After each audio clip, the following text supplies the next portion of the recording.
Hello guys, welcome back to my YouTube channel. So guys, आप सब कैसे हैं? आई होप कि आप सब अच्छे होंगे। तो दोस्तों, आज की इस वीडियो में हम डिस्कस करने वाले हैं ओपीएम ड्रग के बारे में, यानी कि अफीम क्या होता है, जिसे हम अफीम या खसखस भी बोलते हैं। तो वो क्या होता है, और इसका ही एक और ड्रग है इसी कैटेगरी का, जिसे हम भांग बोलते हैं। तो आज हम इन दोनों ड्रग की इस वीडियो में पूरी फार्माकोग्नोसी डिस्कस करने वाले हैं, और इस कैटेगरी के आज हम लगभग सभी ड्रग कंप्लीट हो जाएंगे। तो ये पूरी कैटेगरी आज इस वीडियो में ख़त्म हो जाएगी। नेक्स्ट वीडियो में हम नेक्स्ट कैटेगरी से स्टार्ट करेंगे। तो दोस्तों, चलिए वीडियो को स्टार्ट करते हैं। ओपियम यानी कि ओपियम अफीम या खसखस हम जिसे बोलते हैं। अफीम होता क्या है? अफीम शुष्क ले लेटेक्स के रूप में ओपियम पॉपी के पौधे के बीज पात्रों से प्राप्त किया जाता है। यानी कि अफीम जो होता है वो शुष्क लेटेक्स के रूप में ओपियम पॉपी के पौधे, यानी ओपियम पॉपी के जो पौधे हैं उनके बीज पात्र, यानी कि बीजों से जो प्राप्त किया जाता है उसे हम अफीम बोलते हैं। कच्चे फलों को तोड़कर इसके रस को शुष्क होने के लिए छोड़ दिया जाता है। यानी कि हम इसके ओपियम, यानी कि जो ओपियम पॉपी के जो पौधे होते हैं, उनसे हम कच्चे फलों को तोड़कर इसके रस को सूखने के लिए छोड़ दिया जाता है।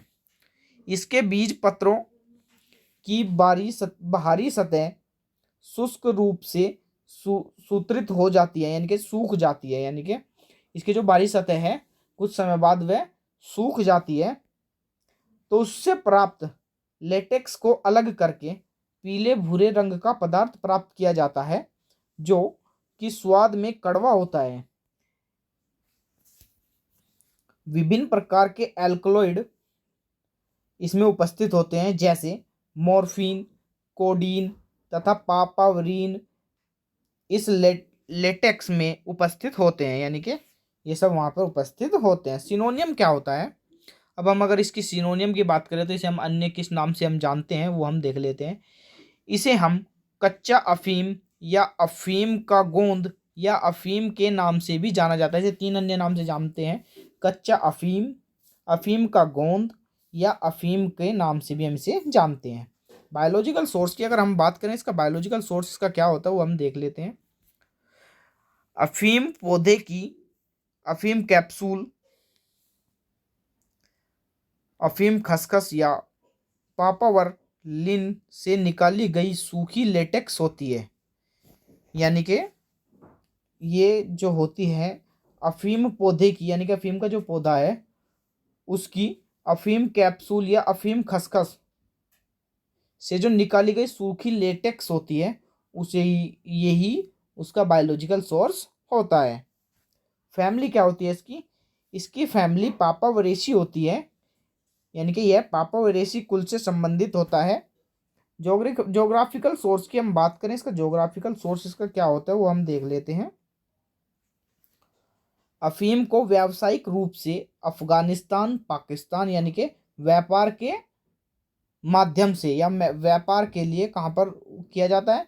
अफगानिस्तान, पाकिस्तान, तुर्की, ईरान तथा भारत में यह उगाया जाता है, व्यापारिक माध्यम से या व्यापारिक के पर्पज से। भारत में यह अधिकतर मध्य प्रदेश में उगाया जाता है। मॉर्फोलॉजिकल कैरेक्टर, यानी कि इसकी मॉर्फोलॉजी हम देख लेते हैं। इसका रंग गहरा भूरा होता है। इसकी एक अपनी विशिष्ट गंध होती है, यानी कि इसका जो ओडर होता है, इसकी जो गंध होती है वो एक अपनी ही विशेष गंध होती है। टेस्ट की अगर हम बात करें, यह स्वाद में एकदम कड़वा होता है बिल्कुल। केमिकल कांस्टेंट की अगर हम बात करें, केमिकल कांस्टेंट क्या होता है? इसमें मुख्य रूप से मॉर्फिन, नारकोटीन, ये सब नशीले पदार्थ होते हैं जो इसमें पाए जाते हैं। मॉर्फिन भी नशीला होता है, नारकोटीन भी, पापावेरिन भी, बेंजाइल, ऑक्सीक्विनोलिन आदि रासायनिक तत्व इसमें मुख्य रूप से हमें पाए जाते हैं, जो कि सभी के सभी नशीले पदार्थ के रूप में प्रयोग किए जाते हैं। यूजेस की हम इसकी बात करें, इसका उपयोग हम कहाँ कहाँ कर सकते हैं, तो इसका उपयोग खांसी की दवा बनाने में भी किया जाता है। इसका उपयोग खांसी व उल्टी की दवा बनाने में किया जाता है। इसका उपयोग कप सिरप, यानी कि इसका उपयोग करके कप सिरप भी बनाई जाती है। इसका प्रभाव आंतों पर, कितनी मांसपेशियों और रक्त वाहिकाओं पर भी पड़ता है। यानी कि इसका जो प्रभाव है, नशीले पदार्थों का जो प्रभाव होता है वो मांसपेशियों और रक्त वाहिकाओं पर भी इनका प्रभाव बहुत तेजी से पड़ता है। अब हम इसके दूसरे ड्रग कैनाबीज की बात करें, जिसे हम भांग बोलते हैं आम भाषा में। तो भांग होता क्या है वो हम देख लेते हैं। भांग के पौधे के कुछ हिस्सों को फ्लेइंग शब्दों में, यानी कि फ्लेइंग शब्दों में मारिजुआना भी कहते हैं। यानी कि भांग के पौधे के कुछ हिस्सों को फ्लेइंग शब्दों में क्या कहा जाता है, मारिजुआना कहा जाता है। और इसे मनुष्य के लिए ज्ञात सबसे पुराना मनोचिकित्सक पदार्थ भी माना जाता है। भांग को जो मन को शांत करने वाला जो पदार्थ माना जाता है वो सबसे पुराना पदार्थ भांग को माना जाता है।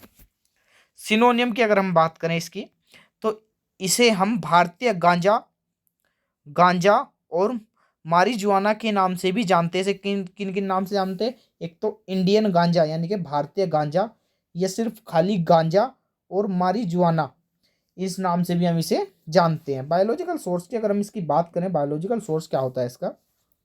भांग में सूखे फूलों में, यानी कि भांग के जो सूखे फूल होते हैं उनमें सबसे ऊपर का जो पदार्थ होता है ये हमें वहां से प्राप्त होती है। यानी कि इसका पेड़ जो होता है उसमें जो उसके ऊपर जो फूल आते हैं, फूल का जो सबसे ऊपरला पार्ट होता है, फूल के सबसे ऊपरला जो भाग होता है उसी से हमें भांग प्राप्त होती है। फैमिली की अगर हम इसकी बात करें तो यह कैनाबिनसिया फैमिली से संबंधित होता है। यानी कि कैनाबिनसिया फैमिली जो होती है वो किसकी होती है? भांग की होती है, कैनाबीज की फैमिली होती है। ज्योग्राफिकल अगर सोर्स की हम इसकी बात करें, ज्योग्राफिकल सोर्स क्या होता है इसका, तो हम देख लेते हैं। भारत में भांग को एक स्थानीय पौधे के रूप में माना जाता है, लेकिन महाराष्ट्र, पश्चिम बंगाल और मध्य प्रदेश जैसे राज्यों में भांग की खेती की जाती है। भांग का अंतर्राष्ट्रीय व्यावसायिक उत्पादन, यानी कि भांग का जो अंतर्राष्ट्रीय में व्यावसायिक पर्पज से उत्पादन किया जाता है वो कहाँ कहाँ किया जाता है अंतर्राष्ट्रीय में? मेक्सिको में किया जाता है, अफ्रीका में किया जाता है। व्यावसायिक आधार पर भांग की खेती विभिन्न प्रयोजनों के लिए की जाती है, जैसे फाइबर, तेल और मादक पदार्थ के लिए भी इसका उपयोग, इस इन पदार्थों को निकालने के पर्पज से भी इसकी खेती की जाती है। चरस, भांग, गांजा आदि की खेती ज़्यादातर भारत में कहाँ होती है? नेपाल और केरल में अधिकतर की जाती है। अगर हम इसकी मॉर्फोलॉजी की हम इसकी बात करें, इसके मॉर्फोलॉजी क्या होती है? यह हल्के हरे रंग का होता है। इसकी गंध तेज व विशेष व मादक होती है, यानी कि नशीली होती है। यह तेज गंध की होती है, एक विशेष प्रकार की इसकी गंध होती है जो बहुत ही तेज होती है और नशीली होती है। यह स्वाद में थोड़ा थोड़ा तीखा होता है। इसके तने का व्यास जो होता है वो कितना होता है? 3 मिलीमीटर होता है, यानी कि 3 mm इसके तने का व्यास होता है। सरफेस की हम इसकी बात करें तो इसके फलों का आकार जो होता है वो अंडाकार व चमकदार होता है। भांग के जो फल होते हैं वे अंडे के आकार के होते हैं और चमकदार होते हैं। केमिकल कांस्टेंट की अगर हम इसकी बात करें तो केमिकल कांस्टेंट क्या होता है इसमें? इसमें मुख्य रूप से कैनाबिडियोल, कैनाबाइडग्रोल, कैनाबाइग्रोल, कैनाबिनोल आदि रासायनिक तत्व हमें मुख्य रूप से इसके अंदर पाए जाते हैं, जो कि नशीले पदार्थ होते हैं, एकदम मादक पदार्थ होते हैं। यूज की हम अगर इसकी बात करें तो यूज इसका कैसा होता है? यह एक मादक पदार्थ के होने के कारण, यानी कि यह एक नशीला पदार्थ होने के कारण इसका उपयोग शामक व दर्द निवारक के रूप में किया जाता है, या शामक व दर्द निवारक की क्रिया को दर्शाता है। इसका उपयोग नींद को प्रेरित, यानी कि नींद प्रेरित का मतलब होता है नींद लाने वाली, लाने वाला जो होता है, यानी कि नींद लाने वाली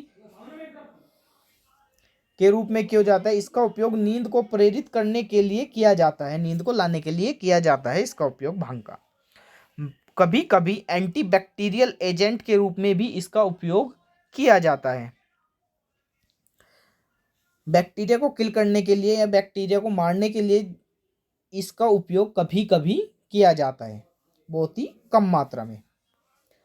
वर्तमान समय में, यानी कि वर्तमान परिदृश्य में इसे शायद ही दवा के रूप में उपयोग किया जाता है, यानी कि आज के टाइम में इसे दवा के रूप में कम और नशे के रूप में ज़्यादा उपयोग किया जा रहा है। तो दोस्तों आज ये हमारा टॉपिक पूरा ख़त्म हो चुका है। ड्रग एक्टिंग और नर्वस सिस्टम पूरी कैटेगरी हमारी डिस्कस हो चुकी है, पूरी कैटेगरी हमने ख़त्म कर दी है। अब हम नेक्स्ट वीडियो में अपनी नेक्स्ट कैटेगरी के साथ मिलेंगे। दोस्तों अगर आपको वीडियो अच्छी लगी हो तो वीडियो को ज़्यादा से ज़्यादा शेयर कीजिए, लाइक कीजिए, और चैनल अगर आपने अभी तक सब्सक्राइब नहीं किया है तो हमारे चैनल को भी सब्सक्राइब कीजिए। यदि आपको सब्जेक्ट से रिलेटेड कोई भी डाउट है, कोई बात समझ में नहीं आती है, तो आप हमसे इंस्टाग्राम या फेसबुक पर कॉन्टैक्ट कर सकते हैं। आप अपने डाउट को क्लियर कर सकते हैं। अगर आपको इस सब्जेक्ट की पीडीएफ या इस टॉपिक की पीडीएफ, चैप्टर की पीडीएफ चाहिए तो आप हमारे टेलीग्राम चैनल को ज्वाइन करके वहाँ से पीडीएफ डाउनलोड कर सकते हैं और वहाँ पर आप सभी अपडेट्स भी प्राप्त कर सकते हैं। तो दोस्तों अगर आपको वीडियो अच्छी लगी हो तो वीडियो को लाइक शेयर सब्सक्राइब जरूर करें। Thank you.